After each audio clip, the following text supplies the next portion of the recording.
خیبر پختونخوا میں بالآخر وہ پیش رفت ہو گئی جس کا سب کو انتظار تھا۔ نئی صوبائی کابینہ کے وزراء نے حلف اٹھا لیا ہے۔ کابینہ میں 10 وزراء، 2 مشیر اور 1 معاون خصوصی شامل ہیں۔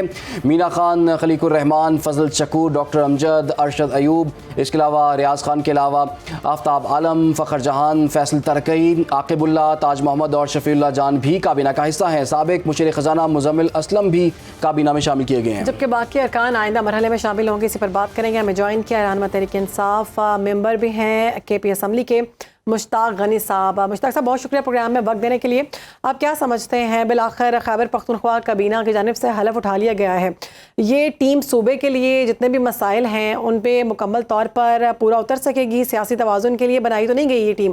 اور اگر ہم بات کریں علی امین گنڈا پور کی، تو ان کی ٹیم جو تھی وہ 34 لوگوں پر مشتمل تھی، اور ان کی جانب سے سہیل آفریدی صاحب نے ابھی 13 افراد کی کابینہ کو چوز کیا۔ باقی لوگ کب چوز کیے جائیں گے؟ بسم اللہ الرحمن الرحیم، تھینک یو ویری مچ۔ بات یہ ہے کہ پہلے ہی یہ دیر ہوئی ہے، اس میں تاخیر ہوئی ہے، اور تاخیر کی وجہ آپ جانتے ہیں کہ چیف منسٹر کی اپنے لیڈر عمران خان سے ملاقات نہیں ہونے دی گئی آج دن تک، اور فیڈرل گورنمنٹ کو بار بار ریکویسٹ کی گئی، لیٹر لکھے گئے، ہائی کورٹ نے فیصلہ کیا، ایون دین ہائی کورٹ کے فیصلے کو وہاں کے ایس ایچ او نے اڈیالہ کے پاؤں کی نوک پہ رکھا، اور 4 دفعہ گئے وزیر اعلیٰ اور ملاقات نہیں ہوئی۔ بالآخر خان صاحب نے کہا کہ آپ کوئی چھوٹی کابینہ فی الحال تشکیل دے دیں تاکہ آئینی تقاضا بھی پورا ہو اور صوبے کا نظام و انصرام بھی چل سکے۔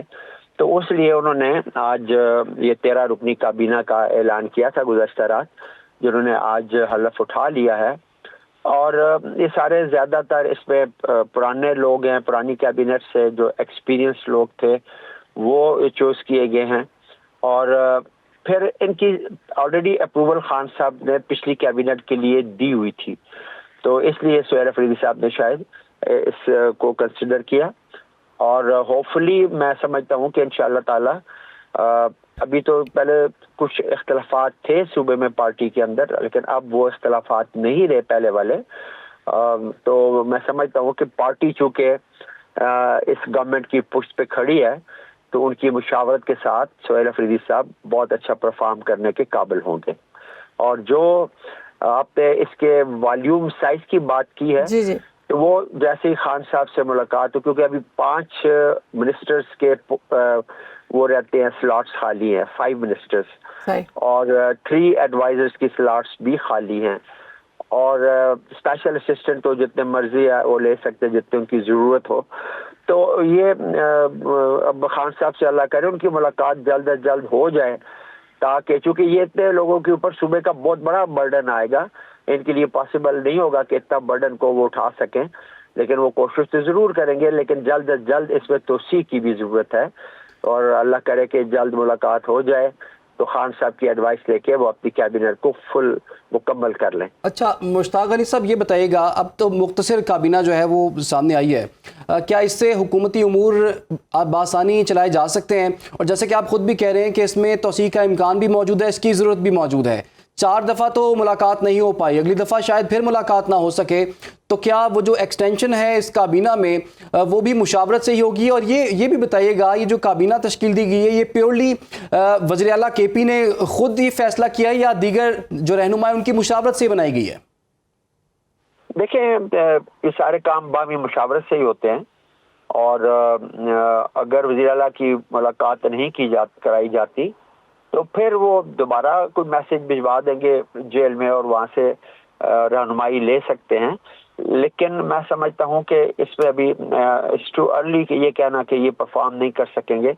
20 دن گزرے ہیں، اس میں اگر ملاقات نہ ہوئی تو پرفارمنس بھی سامنے آ جائے گی، کیونکہ لوڈ تو ہوگا، اس میں کوئی شک نہیں ہے، وزیر اعلیٰ کے اوپر بھی بہت زیادہ لوڈ ہوگا کچھ ڈپارٹمنٹس کا، اور یہ منسٹر جو ہیں ان کو بھی لوڈ آئے گا ان کے اوپر بھی۔ تو باہر کیف ہماری تو کوشش بھی ہے، آئینی راستے اختیار کر رہے ہیں۔ دیکھیں ہم سڑکوں پہ نہیں آنے چاہتے، یہ خود ہمیں دعوت دیتے ہیں کہ آپ سڑکوں پہ آئیں، ہم نہیں چاہتے کہ اس وقت ملک کے جو ہمارے بارڈرز کے حالات ہیں مشرقی مغربی، اس میں کوئی ایسی چیز کی جائے ہماری طرف سے دہشت گردی کے ہم سخت خلاف ہیں. ہم چاہتے ہیں کہ دہشت گردی کے خلاف بھی ہماری رائے کو سنا جائے اور لے کے اس کو ایک پلان کے تحت آگے بڑھا جائے. تو اس دوران میں ملک کے اندر انتشار کرنا یہ ملک متحمل ہی نہیں ہو سکتا. لیکن آپ دیکھ رہے ہیں کہ کتنا صبر کوئی کر سکتا ہے. ابھی مستقبل قریب میں کوئی ارادہ نہیں ہے آپ کا کوئی احتجاجی سیاست کرنے کا یا کوئی مارچ نکالنے کا؟ دیکھیے اس کے لیے کوئی ٹائم فکس تو ہوتا نہیں ہے, لیکن ایسے حالات بن جاتے ہیں جیسے اب بنانے کی کوشش کی جا رہی ہے.